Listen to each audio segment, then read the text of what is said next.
დააკავებენ თუ არა გიორგი გახარიას. ვახტანგ გომელაურმა არ გამორიცხა, რომ ყოფილ პრემიერს მალე ხელბორკილები დაადონ. საქმე ეხება ჩორჩანა საგუშაგოს. მაშინ გახარია შინაგან საქმეთა მინისტრი იყო საგუშაგოს განთავსებიდან მალევე კი ის ბიძინა ივანიშვილმა დააწინაურა და პრემიერ-მინისტრადაც დანიშნა. ახლა კი გახარიას ქართული ოცნება ქვეყნის ინტერესების წინააღმდეგ მოქმედებებში ადანაშაულებს. ოლიგარქის პროკურატურაში ამბობენ, რომ გამოძიება საბოტაჟის, დამამძიმებელ გარემოებებში საბოტაჟის მცდელობის, საქართველოს კონსტიტუციური წყობილებისა და ეროვნული უშიშროების წინააღმდეგ მიმართული საქმიანობის ფაქტებზე მიმდინარეობს. ნიკა საჯაია მუშაობს ამ თემაზე, ის უფრო მეც გვეტყვის ამ თემის შესახებ. ნიკა, გისმენთ.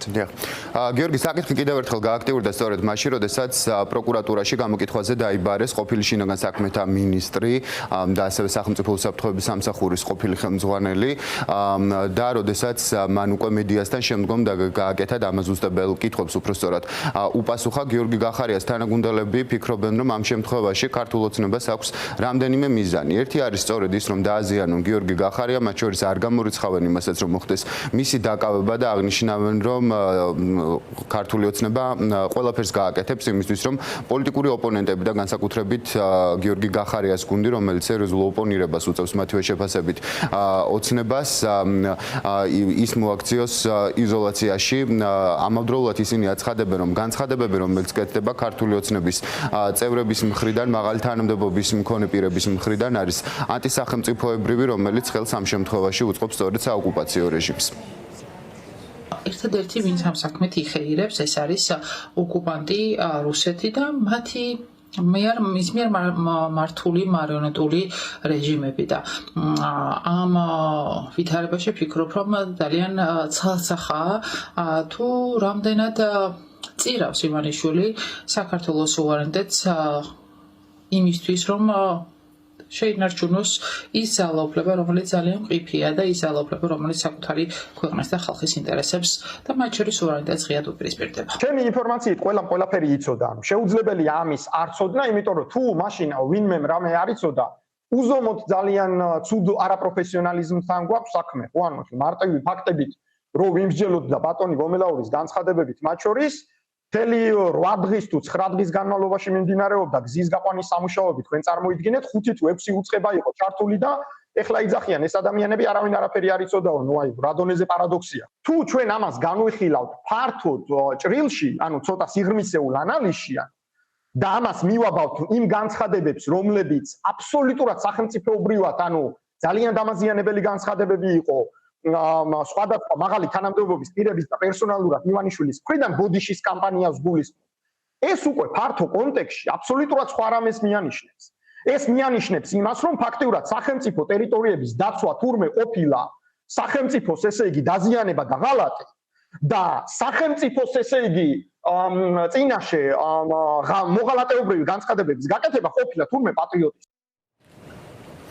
ასეთია გიორგი გახარიას თანაგუნდელების შეფასება, რაც შეეხება საგამოძიებო კომისიას, წულუკიანის კომისიაზე მე მაყურებელს შევახსენებ, რომ გიორგი გახარია, როდესაც იყო დაბარებული, მაშინ დაინტერესდნენ სწორედ ჩორჩანას საკითხთან დაკავშირებით. აქ ქართული ოცნება ცდილობდა წარმოეჩინა, რომ თითქოს არავინ არ იყო ინფორმირებული იმაზე, რომ შინაგან საქმეთა სამინისტრო საგუშაგოს აწყობდა ტერიტორიაზე. თავის მხრივ ქართული ოცნების წევრები ამბობენ, რომ სწორედ ამის შედეგია, როდესაც მოხდა 100 ჰექტარზე მეტი მიწის ფართობის დამატებითი ოკუპაცია. თუმცა გიორგი გახარიას პოზიცია იყო, რომ ეს იყო იმ შემთხვევაში საუკეთესო გამოსავალი, რამაც საბოლოო ჯამში შეაჩერა განგრძობითი ოკუპაცია და როგორც ის ამბობს, უფრო მეტი იყო საფრთხე იმის, რომ უფრო მეტი დამატებითი ტერიტორია მიეტაცებინა ამ შემთხვევაში საოკუპაციო ძალას. გახარია საუბრობდა, რომ აქ იყო საუბარი ოსეთის მარიონეტული რეჟიმის წარმომადგენლების მხრიდან 1922 წლის რუკის მეშვეობით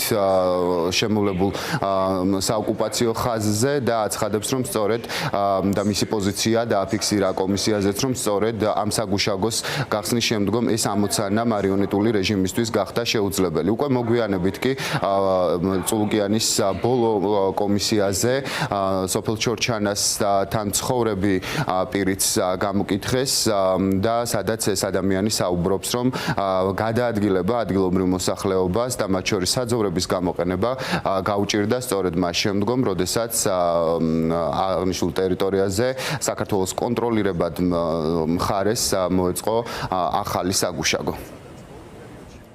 სოფელში უკვე ლაპარაკობდნენ, გაიხსნა ეს საგუშაგო თუ არა, იმის შემდეგ არ გასულა რამდენიმე ხანი და წაღლის ტერიტორიაზე შემოვიდნენ და გააკეთეს იმათმა საგუშაგო. როდესაც გაკეთდა საგუშაგო რუსების უბრალოდ იმ ტერიტორიას შემოიღობა მართულ ხლართებით, მანამდე იქ სოფელში ჩამოდიოდა მდინარე. მდინარის გამოღმა ისინი არასდროს გამოსულან. მაგრამ იქ რომ გაკეთდა ჩვენებმა რომ საგუშაგო გააკეთეს, იმის მერე ამათმა შემოიწიეს კილომეტრ-ნახევარი, ეს მდინარეც გადმოლახეს და მანამდე ამ ტყით სარგებლობდით სოფელი. შეშა იქიდან გამოქონდა, ჯონჯოლზე დავდიოდით, კი ბატონო, პირუტყვი დაგხვანდა.